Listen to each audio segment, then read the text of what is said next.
Should we talk about Scoob? Scoob!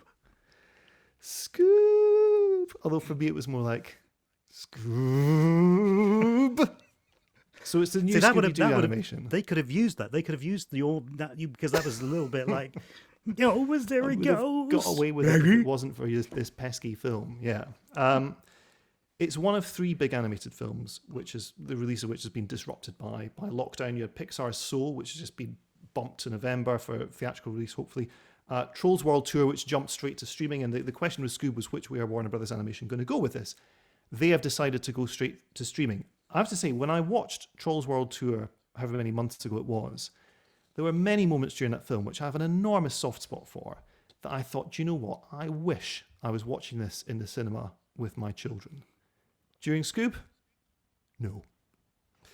This is really quite a suspiciously high star-powered retelling of the Scooby-Doo legend with this really high wattage voice cast. So you have Frank Welker, who's been voicing Scooby-Doo the dog himself since the early noughties. But you also have Will Forte as Shaggy, Gina Rodriguez as Velma, Zac Efron is voicing Fred, Amanda Seyfried is voicing Daphne, even though she's only got about 5 lines in the thing. And then there's also this element of Hanna-Barbera classic crossover stuff like they used to do back in the olden days. So there's Blue Falcon, the Hanna-Barbera superhero who's played by Mark Wahlberg in this, and also Dick Dastardly, who's voiced by Jason Isaacs. Hello to Jason Isaacs. And hello to Dick Dastardly. I think the kindest thing you can say about this film is that Jason Isaacs seems to be having fun.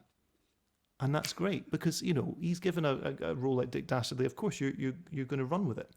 What's so weird about Scoob, or however we're going to pronounce it, is that it starts out as this origin story where you get the meeting of young Shaggy and young Scooby for the first time, and then it fast tracks through all the familiar adventures.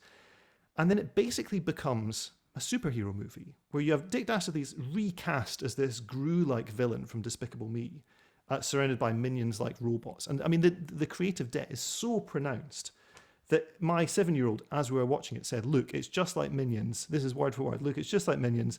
I think that's probably where they made it up from. I think he's probably right. So you have him as the bad guy, and then obviously Blue Falcon and his robot dog sidekick. They bring in the superhero aspect of it. Scooby-Doo gets this superhero costume. He's fighting this kind of giant 3-headed Cerberus mythical dog and all this stuff. So you have the superhero element with Blue Falcon. You have the Minions-like element with Dick Dastardly and his robot minions. You have a robot that is suspiciously like BB-8 from the recent Star Wars films. And the stink of cowardice that's coming off this film is overpowering because clearly it has been decided that a remotely conventional Scooby-Doo style adventure nowadays is not what the kids will go for. So therefore we have to crowbar Scooby-Doo into this film into which he does not fit. And then in addition to this, they also split up the team. So they have Shaggy and Scooby off by themselves, and then Velma and Fred and Daphne off on a separate adventure for no apparent reason.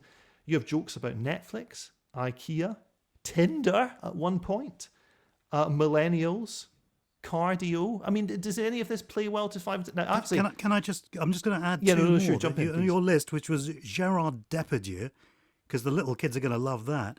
And also a joke which involves the phrase F-bombs away. Yeah, this is the Falcon's weaponry are called F-bombs. Come on. Now, having said that, my 7 and 5-year-old both really enjoyed it. And this is exasperating. I mean, because it is abominable. I blame the parents. No, but you can't blame the parents because, look, these kids have been raised on Studio Ghibli. They've been raised on Jacques Tati. But you can only do so much for the kids. And you have to let them make their favourite film of all time, Sonic the Hedgehog.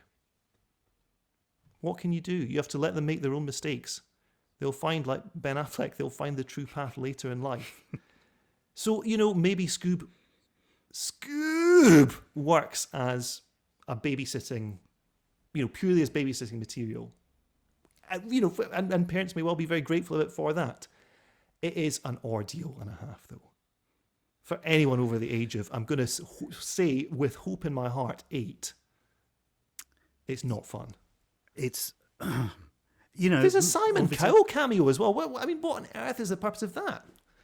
Well, and his performance is so, his voice sounds more computer generated than he looks. It's unbelievable. Well, also his kind of computer-generated image looked like a kind of like, I don't know, Gerard Butler or something. It didn't It's really look quite mannequin-like. like. The It's animation interesting. style is really peculiar. And you know they've been doing these Scooby-Doo straight-to-DVD films for a while now. In fact, the director of this, Tony Cervoni, has done a couple of really good ones. There's Abracadabra Doo, which I'm sure you're familiar with, and the Kiss Rock and Roll Mystery crossover one as well, very funny. They embrace that classic Scooby-Doo hand-drawn style of animation, but this one has gone CG, but there's a mannequin-like quality to the humans. And, you know, you can do CG with the energy and elasticity of hand-drawn. You know, when Pixar were working on Inside Out, they would block a scene, they would render it roughly, and then they would get these old school hairy Disney animators out of the cellar and get them to overlay animation cells on them and draw on how the characters should be moving and then adjust the 3D models to fit those hand-drawn designs. So you get that kind of innate energy of hand-drawn in CG. I'm assuming no such technique was used on this because it just feels, you know, weightless, mannequin-like, as you were saying. It's fairly charmless all round, I'm afraid.